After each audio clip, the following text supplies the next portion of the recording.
Hello students, welcome to my channel economics by Kamlesh sir. Guys, जैसा कि आप लोग क्लास 9th का इकोनॉमिक्स का first chapter the story of village Palampur पढ़ रहे थे, तो उसमें बेटा कई टॉपिक्स हुआ और एट लास्ट हम लोग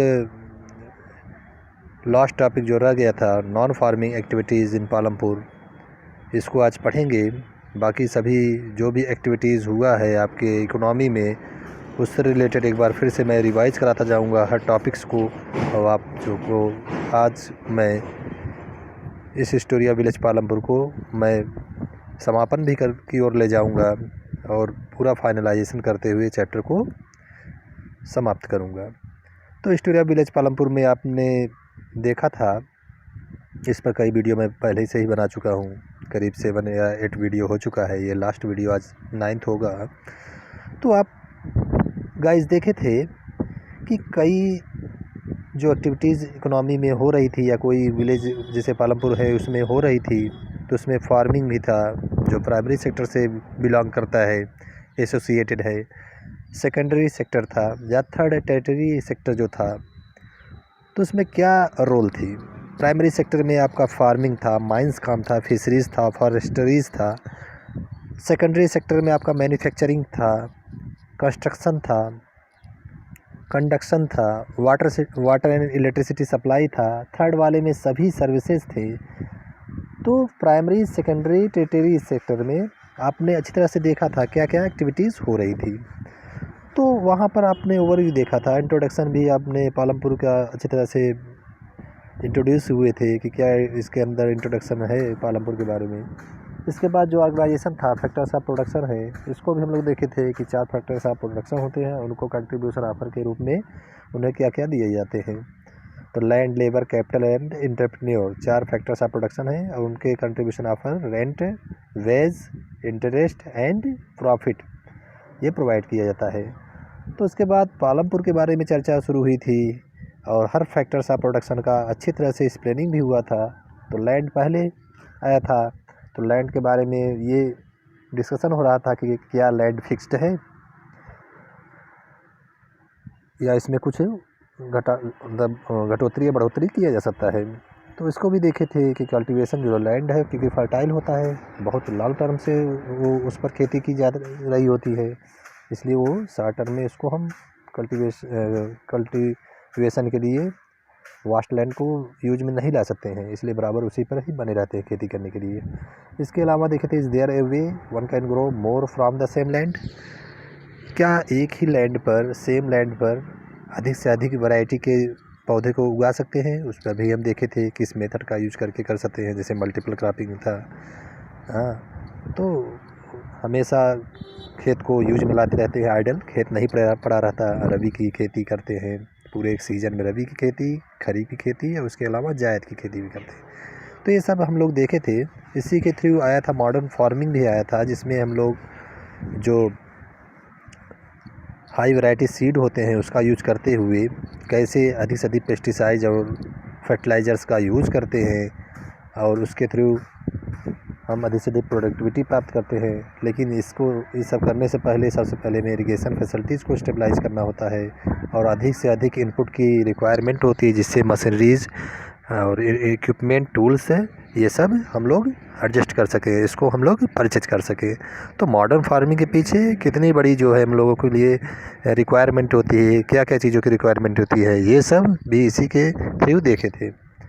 तो multiple cropping and modern farming, ये सब दोनों चीज़ों को जब कंबाइन करते हैं तो हमें अपने इकोनॉमी में अधिक से अधिक ग्रेन प्रोडक्टिविटी मिलती है। इसको भी देखे थे कि इसके पीछे क्या रीज़न था कि हमें ग्रीन रेवोल्यूशन के थ्रू इसको लाना पड़ा मॉडर्न फार्मिंग को, क्योंकि ग्रीन रेवोल्यूशन के जो जनक हैं, जो फाउंडर हैं, वो एम.एस. स्वामीनाथन हैं।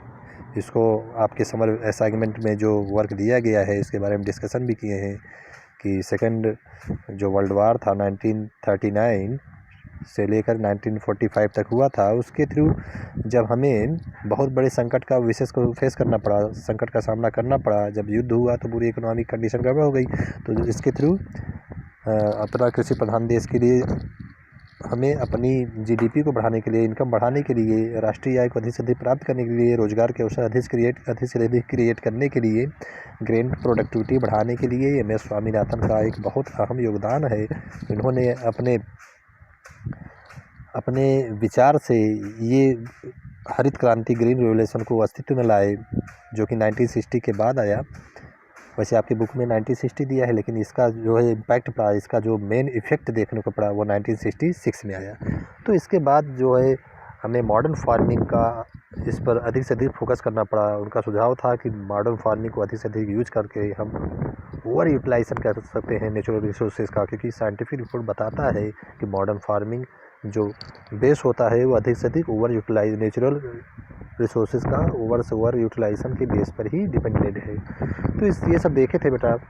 और उसके बाद थर्ड था कि विल द लैंड सस्टेन। देखिए अभी तक टोटल लैंड के ही फैक्टर पर ही बात हो रही है, क्योंकि फैक्टर्स ऑफ प्रोडक्शन 4 है: land, labour, capital and entrepreneur. तो अभी लैंड का ही डिस्कशन चल रहा है। इसका जो भी एक्सप्लेनिंग हो रहा है वो लैंड से ही संबंधित है। क्या लैंड भविष्य के लिए जैसे हो रहा है, जैसे फार्मिंग हम लोग कर रहे हैं, वैसे बना रहेगा? क्या वैसे ही रहेगा? उसकी अस्तित्व घटेगी, बढ़ेगी, या कैसा बदलाव आएगा? ये हम लोग देखे थे कि ओवर यूटिलाइजेशन जो नेचुरल रिसोर्सेज का कर रहे हैं मॉडर्न फार्मिंग के थ्रू, इसका क्या बैड इम्पैक्ट पड़ने वाला है कि वाटर लेवल जैसे हम लोग फेस कर रहे हैं कि धीरे धीरे वो वाटर लेवल नीचे की ओर डाउनवर्ड की ओर चला जा रहा है। ये हम लोग जो है फेस कर रहे हैं, संकट का सामना हम लोग कर रहे हैं। या जो लैंड की फर्टिलिटी है वो डिक्रीज़ हो रही है, ये हम लोग फेस कर रहे हैं। तो इससे क्या लैंड की फर्टिलिटी या इसका जो प्रोडक्शन है या कल्टीवेशन है, ये भविष्य के लिए बना रहेगा? या जो नेचुरल रिसोर्स ये है, जैसे वाटर है, लैंड भी नेचुरल रिसोर्स है, क्या ऐसा बना रहेगा इसकी फर्टिलिटी? क्या भविष्य में हम लोग ऐसा ना हो कि पूरा बंजर हो जाए ज़मीन और हम लोग इतना संकट का सामना करना पड़ जाए कि एक भी अन्न भी ज़मीन से न उपजे? तो क्या होगा?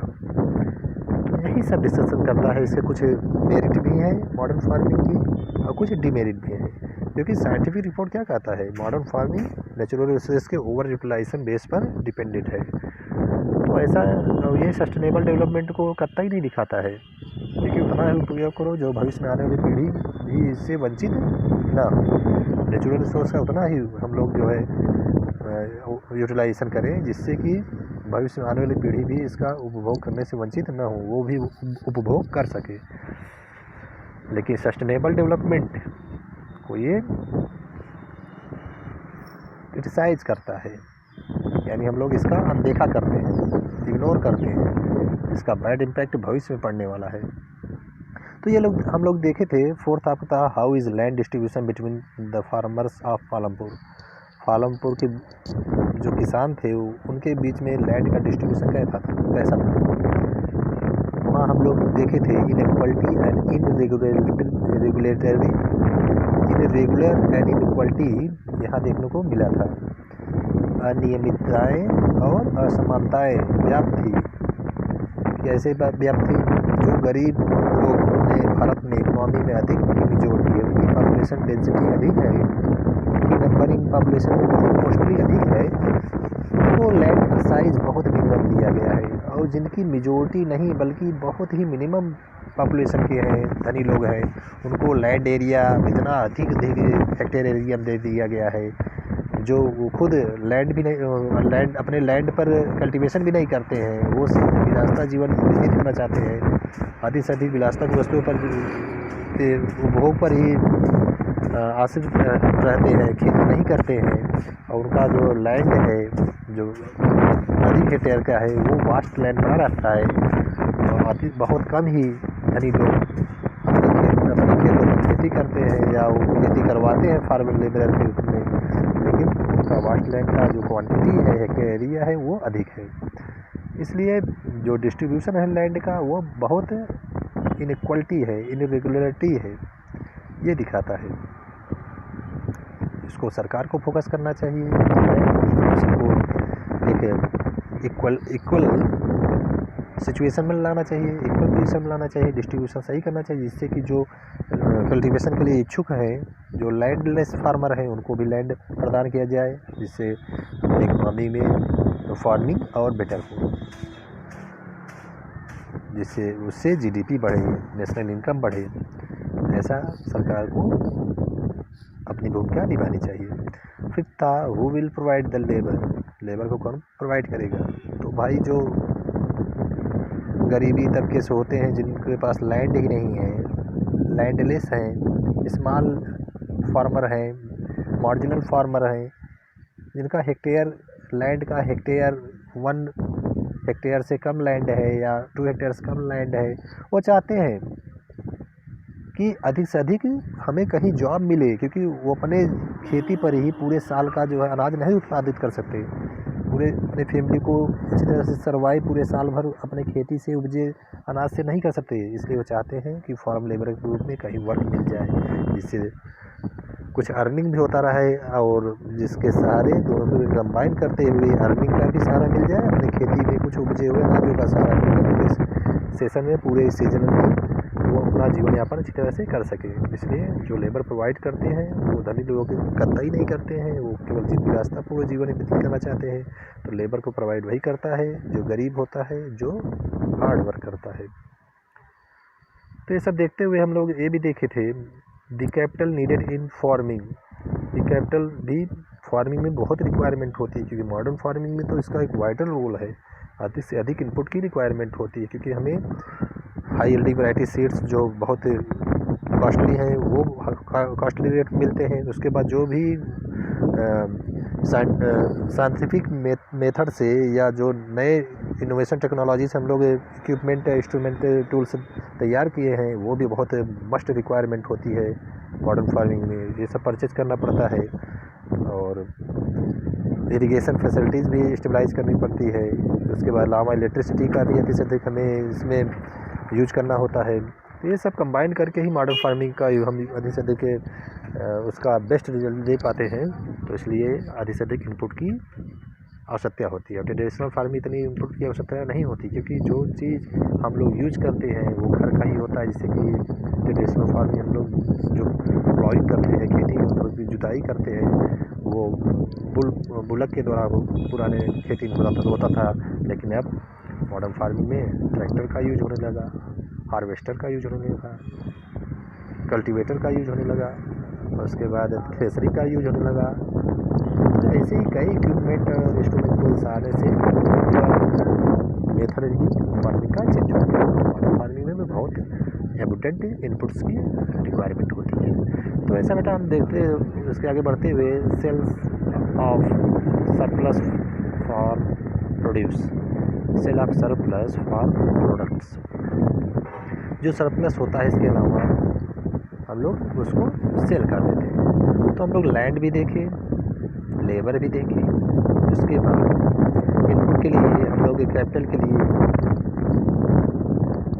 मतलब मैं आपको फैक्टर्स ऑफ प्रोडक्शन बता रहा हूँ। लैंड भी फैक्टर्स ऑफ प्रोडक्शन हो गया, लेबर भी हो गया, कैपिटल आपका सेक्शन ऑफ प्रोडक्शन हो गया, और आपका सेल और प्रॉफिट क्या है, या आपको जो सरप्लस है प्रॉफिट है जो इंटरप्रेन्योर को मिल रहा है। चारों फैक्टर्स ऑफ प्रोडक्शन को कंट्रीब्यूशन ऑफ लेबर सब चीज़ प्रोवाइड करा दिया गया।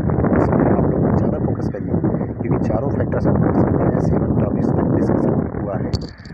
जैसे लैंड हो गया, लेबर हो गया, कैपिटल के रूप में जो इंटरेस्ट मिलता है कंट्रीब्यूशन ऑफ, या सरप्लस के रूप में प्रॉफिट जो इंटरप्रेन्योर प्राप्त करता है। तो ये सब आप ज़्यादा फोकस करिए बेटा, क्योंकि आपको फैक्टर्स ऑफ प्रोडक्शन आगे हायर क्लासेस में मिलेगा। आपके 10th क्लास में या 12 की क्लास में, 11th क्लास में आपको बहुत इसी पर पूरा आपका इकोनॉमिक्स का पूरा बेस रहेगा। इसको अधिक से अधिक माइंड में इसको रिवाइज करते रहिए। इसके अलावा हम लोग देखे थे कि नॉन फार्म एक्टिविटीज़, देखे नहीं थे बल्कि आज इसको पढ़ना है, non farm activities in parliament. देखिए इसके नाम से ही क्लियर हो जाता है कि नॉन फार्म एक्टिविटीज़, जो फार्म की एक्टिविटीज़ है उससे हटकर, यानी उसके अलावा जो भी एक्टिविटीज़ होती है वो पालमपुर में कैसी है। तो बेटा मैं पहले ही बता दिया कि प्राइमरी सेक्टर आपका मोस्टली जो है वो एग्रीकल्चरल सेक्टर होता है।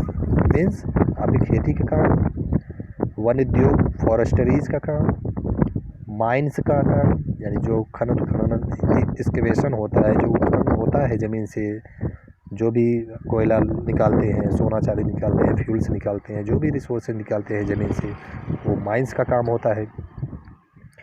उसके बाद आपका फिशरीज़ वाला वर्क, जो मत्स्य उत्पादन करते हैं या रेशम कीट पालन करते हैं, कुक्कुट पालन करते हैं, कोई भी पालन करते हैं हस्बेंड्री का है, वो सब भी यहाँ आपके प्राइमरी सेक्टर में ही आ जाता है। तो नॉन फार्मिंग एक्टिविटीज़ से प्राइमरी सेक्टर को छोड़ करके सेकेंडरी सेक्टर और टेरिटरी सेक्टर को भी ये इसमें मर्ज कर लेता है। नॉन फार्म एक्टिविटीज़ मीन्स आपका secondary sector and tertiary sector. तो सेकेंडरी सेक्टर में क्या था, फिर से रिवाइज करिए। सेकेंडरी सेक्टर में आपका मैन्युफैक्चरिंग था, कंस्ट्रक्शन था, कंडक्शन था, वाटर एंड इलेक्ट्रिसिटी सप्लाई था।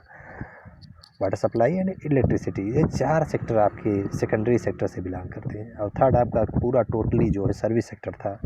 तो मैन्युफैक्चरिंग सेक्टर और सर्विस सेक्टर को ले लें तो यहाँ हम नॉन फार्म एक्टिविटीज़ प्राप्त करते हैं। तो डेयरी क्या है, डेयरी आपका ये भी आपका नॉन फार्मिंग एक्टिविटीज़ है। तो नॉन फार्म एक्टिविटीज़ में डेयरी क्या है, मैन्युफैक्चरिंग सेक्टर्स तो नहीं बिलोंग करता है, लेकिन ये आपके सर्विस सेक्टर है, ठीक है। वो आपको सर्विस प्रोवाइड कर रहा है। Dairy is a common activities many families Palampur. तो डेयरी जो है दूध का सप्लाई है, ठीक है। वो आपको मैन्युफैक्चरिंग नहीं कर रहा है, मशीन से थोड़ी मैन्युफैक्चर कर रहा है, बल्कि वह आप जाते हैं तो डेयरी पर आपको दूध जो होता है वो मेजरमेंट कर दिया जाता है। तो जो हम लोग ट्रांसपोर्टिंग के थ्रू एक स्थान से दूसरे स्थान पर डेयरी सप्लाई पाते हैं, तो ये सब आपके सर्विस सेक्टर में आते हैं। An example of small scale manufacturing. तो स्मॉल मैन्युफैक्चरिंग क्या है, मैन्युफैक्चरिंग इस नाम से ही है। तो ये आपका जो है सेकेंडरी सेक्टर से रिलेटेड है। थर्ड आपका हो गया शॉपकीपर ऑफ पालमपुर। शॉपकीपिंग भी एक सर्विस है भाई। दुकान पर जो आदमी कोई सामान अपना बेच रहा है, सेल कर रहा है, तो आपको सर्विस दे रहा है कि आपको वहाँ पर गए आप उस वस्तु को प्राप्त कर लीजिए। भले ही पैसे दे के पा रहे हो, लेकिन वो सामान आपको खड़े होकर मतलब वो दुकान कितने घंटे वो आपको वस्तु को उपलब्ध करा रहा है, तो वो सर्विस दे रहा है, खुद थोड़ी बना रहा है, वो ला कर बेच रहा है, इसलिए सर्विस है। फोर्थ है आपका ट्रांसपोर्ट। देखिए जो चीज़ एक रूप से दूसरे रूप में ट्रांसफ़र हो रही है, ठीक है, ट्रांसफॉर्मेशन हो रहा है, रूपांतरण हो रहा है, ठीक है, तो वो क्या है, मैन्युफैक्चरिंग होता है। जैसे गेहूं को हम लोग जब ग्राइंड करते हैं तो आटा बन जाता है,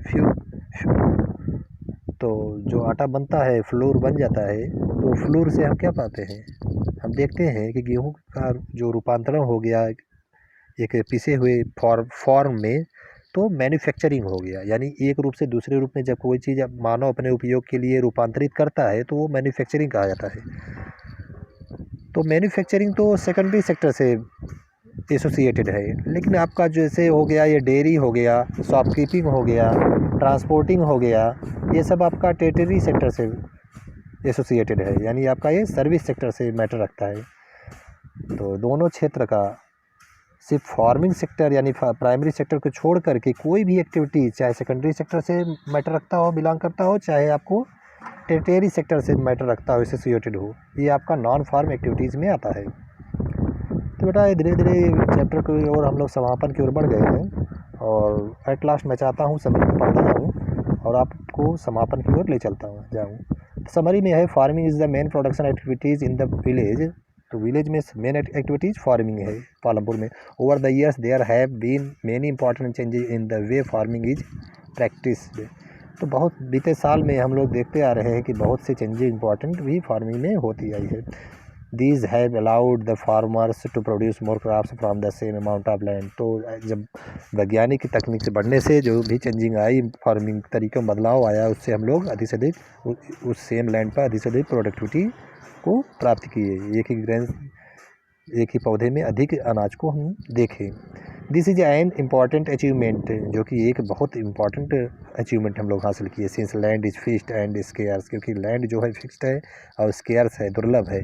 but in raising production a great deal of pressure has been put on land and other natural resource.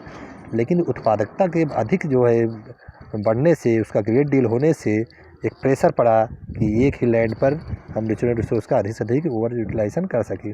The new ways of farming need less land. नए तरीके से जो फार्मिंग होता है वो क्या होता है, ज़मीन के कम पर ही हम अधिक अनाज को उत्पादित करते हैं, but much more of capital, लेकिन अधिक उनकी पूंजी की रिक्वायरमेंट होती है, इसके पीछे अधिक पूंजी हमें इन्वेस्ट करनी पड़ती है। The medium and large farmers are able to use their own saving from production to arrange for capital during the next season. तो अगर मीडियम और लार्ज फार्मर को देखें तो मॉडर्न फार्मिंग में अधिक से अधिक वही लाभ प्राप्त करते हैं, और जो बचे हुए अनाज होते हैं उनके उपभोग करने से जो भी अनाज बचता है वो सेल करते हैं, और नेक्स्ट सीज़न के लिए वो कैपिटल को ऐसे स्थान पर इन्वेस्टमेंट करते हैं जिससे कि वो कैपिटल एक्यूमुलेशन बना रहे। ऑन द अदर हैंड, दूसरे शब्दों में देखें, the small farmer who constitute about 80% of total labour in India. तो 80% ऐसे लेबर हैं अपने इंडिया में। फिर से देखते हैं, on the other hand the small farmers who constitute about 80% of total farm in India find it difficult to obtain capital.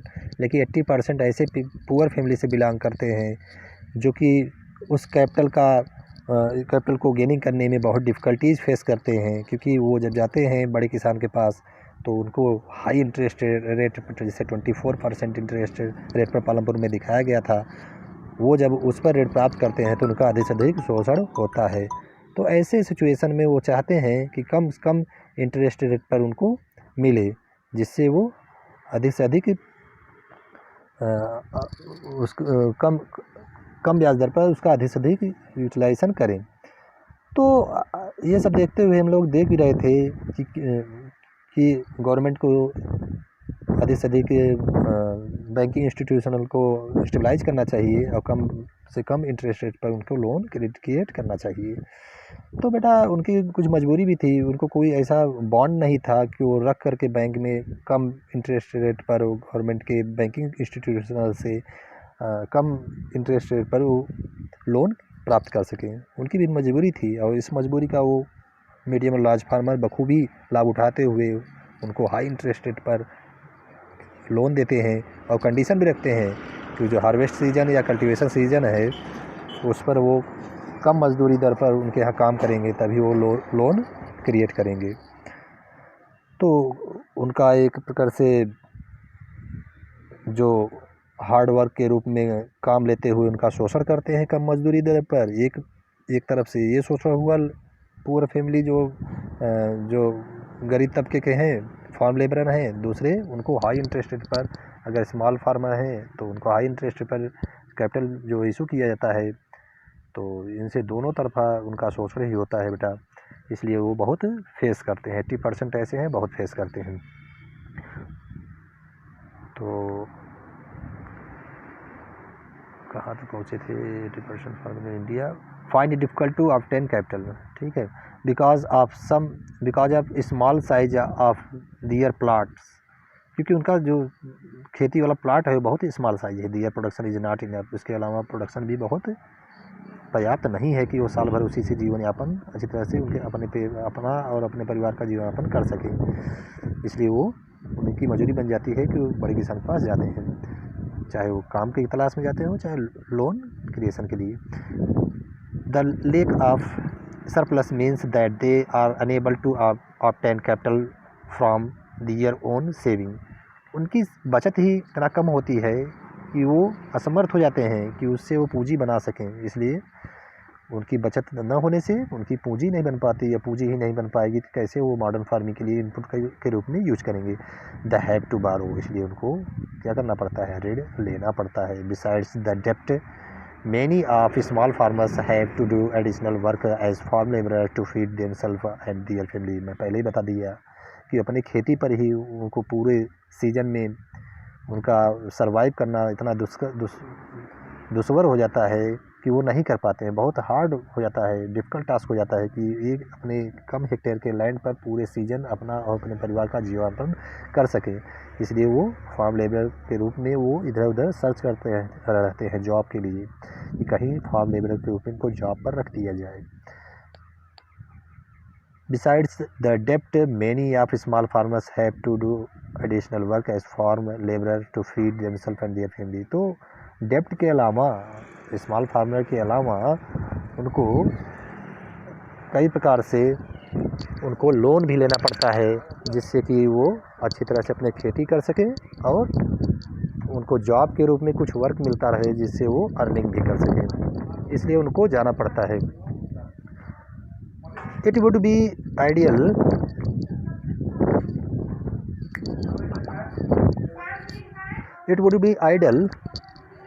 it would be ideal if new ways of farming used much more labor। एक ऐसा विचार होगा अगर कुछ किसानों को अच्छी तरह से शिक्षित करें। Unfortunately such A things has not happen. लेकिन दुर्भाग्यपूर्ण से कुछ ऐसा होता है कि वह नहीं हो पाता। The use of labour on farm is limited, क्योंकि जो फार्म लेबर होते हैं वो लिमिटेड होते हैं। The labour looking for opportunity is दस माइग्रेटिंग टू नाइबरिंग विलेज। तो जो लेबर होते हैं, the labour looking for opportunity is दस माइग्रेटिंग टू नाइबरिंग विलेज। उनको अगर अपने गांव में ही उनको वर्क नहीं मिलता है, इसलिए उनको वहां से शिफ्ट करना होता है, माइग्रेट करना होता है। जॉब की तलाश में उन्हें सिटी की ओर जाना पड़ता है, जैसे कि टाउन्स की ओर, सिटीज़ की ओर। Some labour has entered the non farm sector in the village. कुछ ऐसे भी हैं जो फार्मिंग के वर्क नहीं पाते हैं तो नॉन फार्मिंग की तरफ जाते हैं और वहीं पर ही जॉब की तलाश में रहते हैं। At present the non farm sector is the village is not very large. अगर देखें बेटा तो जो फार्मिंग सेक्टर है अपने इंडियन इकोनॉमी में वो बहुत लार्ज है, बट नॉन फार्मिंग जो सेक्टर है वो बहुत लिमिटेड है। वो फार्मिंग सेक्टर की तरह वेरी लार्ज नहीं है। Out of every 100 workers in the rural area is India. तो अगर देखें कि जितने भी वर्कर हैं 100% हैं, तो वो पूरा 100 वर्कर्स में रूरल एरिया में केवल 24 ही ऐसे हैं जो नॉन फार्मिंग एक्टिविटीज़ में इंगेज हैं। बाकी जो हैं वो 86% या 76% वो फार्मिंग वर्क में ही अधिक लगे हुए हैं। तो मोस्टली बेटा जो इंडियन इकोनॉमी है वो फार्मिंग सेक्टर से ही बिलोंग रहता है, इसलिए जो 76% फार्मिंग को यहाँ दिखाया गया है कि फार्मिंग एक्टिविटी कर रहे हैं। बाकी 24% जो भी इंगेज हैं, वर्क कर रहे हैं, नॉन फार्मिंग एक्टिविटीज़ यानी manufacturing sector and tertiary sector यानी सर्विस सेक्टर से अधिक वर्क कर रहे हैं। दो there is variety of non farm activities in the village. इसलिए यहाँ पर जो हम नॉन फार्मिंग एक्टिविटीज़ देखते हैं अपने गांव में, जो secondary sector and tertiary sector से बिलोंग करता है, वो कई वैरायटी के हैं, जैसे shopkeeping and transporting, dairy work, ये सब वर्क होते हैं जो नॉन फार्मिंग सेक्टर से संबंधित होते हैं। तो इसके कुछ एग्जाम्पल को हम लोग अपने चैप्टर में देखे थे। The number of people employed is in quite small. तो कुछ ही संख्या में जो नॉन फार्मिंग एक्टिविटीज़ कर रहे हैं, कुछ ही संख्या में, बहुत माइन्यूट संख्या में वो इन्वॉल्व हैं। इन द फ्यूचर अगर भविष्य में बात करें तो one would like to see more non farm production activities in the village. तो फ्यूचर में हमें नॉन फार्म एक्टिविटीज़ देखने को अधिक मिल सकता है, क्योंकि अधिक से अधिक लोग चाहते हैं कि फार्मिंग वर्क हार्ड वर्क ना करें, नॉन फार्मिंग वर्क ही करते रहें। और अब हम लोग देख भी रहे हैं कि मॉडर्न फार्मिंग इरा में, यानी अब जो समय में लोग खेती नहीं करना चाहते हैं बल्कि उसके स्थान पर सेकेंडरी सेक्टर या टेरिटरी सेक्टर में ही अधिक से अधिक वर्क करना चाहते हैं। तो ऐसे देखते हुए बेटा हम लोग देख रहे थे people with some amount of capital can set up non farm activities. तो नॉन फार्म एक्टिविटीज़ के लिए चाहे मैन्युफैक्चरिंग हो, मशीनरीज स्टेबलाइज हम करें, चाहे ट्रांसपोर्टिंग के लिए या कोई भी सर्विस प्रोवाइड करें, इसके लिए हमें एक प्रकार से उसकी पूंजी को लगाना होता है, पूंजी इन्वेस्टमेंट करना होता है। But more often has to take a loan. लेकिन मोस्टली उनमें से लोन ही लेना पड़ता है। अगर सेकेंडरी सेक्टर में कोई वर्क करना चाहता है या टेरिटरी सेक्टर में वर्क करना चाहता है, उनको लोन लेना ही पड़ता है। It is important that loan be available at low rate of interest so that even people without saving can start some non-farm activities। अगर उनको बहुत लो रेट पे इंटरेस्ट पर रेट पर अवेलेबल हो जाता है, जो कि बहुत इम्पॉर्टेंट है, किसी भी सेक्टर सेकेंडरी या थर्ड टेरिटरी सेक्टर में जाएं, जो कि गरीब पर्सन है, उनको सेविंग नहीं है, इसलिए वो चाहते हैं कि कम से कम इंटरेस्ट रेट मिले और अपने कोई भी एक्टिविटी जो नॉन फार्मिंग है वो अच्छी तरह से कर सकें। Another things which is essential for expansion of non farm activities is to have market where to goods and service produce can be sold. तो मार्केटिंग सेक्टर में भी बताया मैं, जैसे कि वहाँ शॉपकीपिंग का इसमें एग्जांपल दिया गया है आपके चैप्टर में। ये भी आपका एक टेरिटरी सेक्टर से बिलोंग करता है जो आपको सर्विस देता है। जो सामान बेचते हैं दुकानदार, वो क्या है, वो आपको सर्विस देते हैं। वो फैक्ट्री से जो आया होलसेलर के पास कोई भी गुड से आया, और फिर वो गुड्स जो होलसेलर से फिर रिटेलर के पास आया, रिटेलर से कंज्यूमर के पास आया। तो गुड्स का एक तरह से एक स्थान से वो शिफ्ट होता हुआ सर्विस मिल रहा है, एक स्थान से शिफ्ट होता हुआ दूसरे स्थान पर कंज्यूम करने के लिए आ गया। तो भले ही उसको हम परचेज किए हैं, पैसा देकर लिए हैं, लेकिन वो सर्विस के थ्रू ही वहाँ से होता हुआ आपके पास आया है। In the Palampur we saw the neighbouring village towns and cities provide the market for milk, jaggery, wheat etcetera. तो पालमपुर में क्या देखे थे, अपना पालमपुर जो गांव है या उसके अगल बगल जो बड़े गांव हैं, टाउन है या सिटी हैं, उसमें क्या वहाँ पर एक्टिविटीज़ हो रही है, वो प्रोवाइड करते हैं। जैसे कि मार्केट ऑफ मिल्क्स, उस मार्केट में मिल्क जो है प्रोवाइड कराते हैं, वहाँ पहुँचाते हैं। जैगरी को देते हैं, ठीक है, ये आपका एक प्रकार से प्रोडक्ट ही है, चाहे वो लिक्विड फॉर्म में हो, चाहे वो जो सॉलिड फॉर्म में हो। जैसे मिल्क लिक्विड फॉर्म में, जैगरी आपका सॉलिड फॉर्म में है, व्हीट भी आप सॉलिड फॉर्म में है। तो ये वस्तु जो आपको प्रोवाइड करा रहे हैं, ये भी सर्विस दे रहे हैं ले जा कर के, ठीक है। तो ये ट्रांसपोर्टिंग एरिया में आ गया, जैसे जैगरी पहुंचाना, मिल्क पहुंचाना, व्हीट। तो ये ट्रांसपोर्टिंग सेक्टर आप जानते हैं टेरिटरी सेक्टर से बिलोंग करता है। तो ये सब आपके जो नाइबरिंग विलेज, चाहे पालमपुर का हो, चाहे पालमपुर खुद का ही गांव हो, चाहे सिटीज़ हो, चाहे टाउन हो, ये सब वहाँ पर ट्रांसपोर्टिंग के थ्रू सामान पहुँच रहे हैं। ये सब कमोडिटीज़ वहाँ जो है प्रोवाइड कराए जा रहे हैं। As more village get connected to towns and cities through good roads. तो और गांव जो हैं वो पालमपुर के साथ साथ अच्छी तरह से अच्छे रोड के साथ, वेल मेंटेन रोड के साथ वो कनेक्टेड हैं, इसलिए वहाँ पर ट्रांसपोर्टिंग भी अच्छी तरह से हो रही है। और इसके अलावा टेलीफोन जो है, कम्युनिकेशन जो है, फैसिलिटीज़ या सर्विसेज वहाँ भी अच्छी तरह से वेल मेंटेन है। It is possible that the opportunity for non farm activities in the village would increase in the coming year.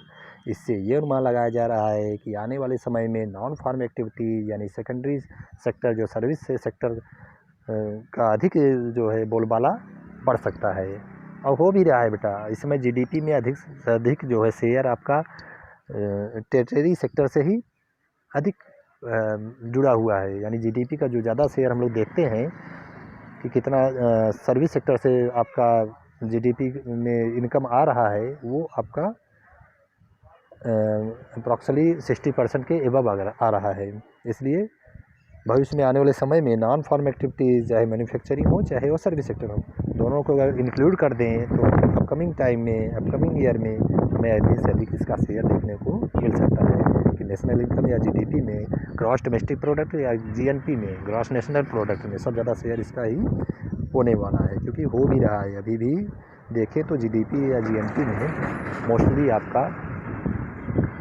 Secondary and tertiary sector का ही शेयर है। तो बेटा ऐसे ही आपका ये चैप्टर आज द एंड हुआ, और कोई भी प्रॉब्लम क्रिएट होती है तो आप लोग पूछते ही नहीं हैं, आपको पूछना चाहिए। आपके माइंड में कुछ भी क्वेश्चन अराइज हो, विदाउट एनी हेजिटेशन आप पूछ सकते हैं। तो आप डेली मेरे वीडियो चैनल को देखते रहिए। कोई भी लिंक आपके मोबाइल नंबर पर पहुंच रहा है, वीडियो को अच्छी तरह से देखिए, समझिए। कोई भी डाउट क्रिएट हो रहा है आप ज़रूर पूछिए। मेरा मोबाइल नंबर है 9026327402। इस मोबाइल नंबर से आप हमारे व्हाट्सएप नंबर पर जुड़ सकते हैं, या हमारा यूट्यूब चैनल है इकोनॉमिक्स बाय कमलेश सर, इस पर भी आप मेरे कई videos class 9th 10th 11th का भी मैं फर्स्ट चैप्टर बना चुका हूं, और ऐसे ही कई वीडियो बनाता रहूँगा। तो आप इस संकट की घड़ी में घर पर बने रहिए और अच्छे से अच्छे ढंग से पढ़ाई करिए, अपने प्रीशियस टाइम का यूटिलाइज़ करिए। Thank you for watching my video. Bye.